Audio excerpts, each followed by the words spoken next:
మంచు వారి కుటుంబ వివాదంలో ఒక పక్కన సమస్య పరిష్కరించుకునే దిశగా అడుగుపడుతుంది, రెండో పక్కన వివాదం ముదురుతోంది. మనోజ్ని ఇంటి నుంచి వెళ్ళగొట్టారన్నట్లుంది ఒకవైపు, లేదు ఇంట్లో మాకు సమస్యలు ఉన్నాయి, ఆ మాట వాస్తవం. చాలామంది ఇళ్లలో సమస్యలు ఉంటే పరిష్కరించిన వాడిని నేను అన్నటువంటిది చెప్పుకొస్తున్నటువంటి మోహన్ బాబు మరొక వైపు.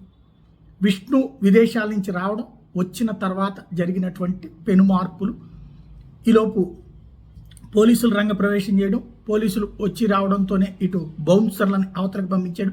బౌన్సర్లు లేకపోతే కనుక తన కుటుంబానికి ప్రాణహాని ఉంది. అసలు నేను కూడా ఆస్తి కోసం తగవబట్టలేదు, నా బిడ్డల మీదన నా భార్య మీదన దాడికి ప్రయత్నించిన నేపథ్యంలోనే నేను దిగాల్సి వచ్చింది, ఆత్మగౌరవ పోరాటం చేస్తున్నట్టు మరొక వైపున మంచు మనోజ్ ప్రకటన. ఈ మొత్తం మంచు వారి కుటుంబానికి సంబంధించినటువంటి వ్యవహారం కొత్త మలుపులు తిరుగుతోంది. ఇందులో మంచు విష్ణు మనోజ్ బౌన్సర్ల మధ్యన కాస్త ఘర్షణ వాతావరణం జరిగింది. అతనిది అదంతా కూడా వీడియో పిక్చరైజ్ అయింది. ఇంట్లో నుంచి బయటకు వచ్చి కారులో వెళ్ళిపోయారు. ఆ తర్వాత మనోజు మౌనిక, ఇదొక కీలకమైనటువంటి అంశమైంది. మోహన్ బాబు ఇంటి దగ్గర మరొక వైపున పోలీసులు బందోబస్తు ఏర్పాటు చేశారు.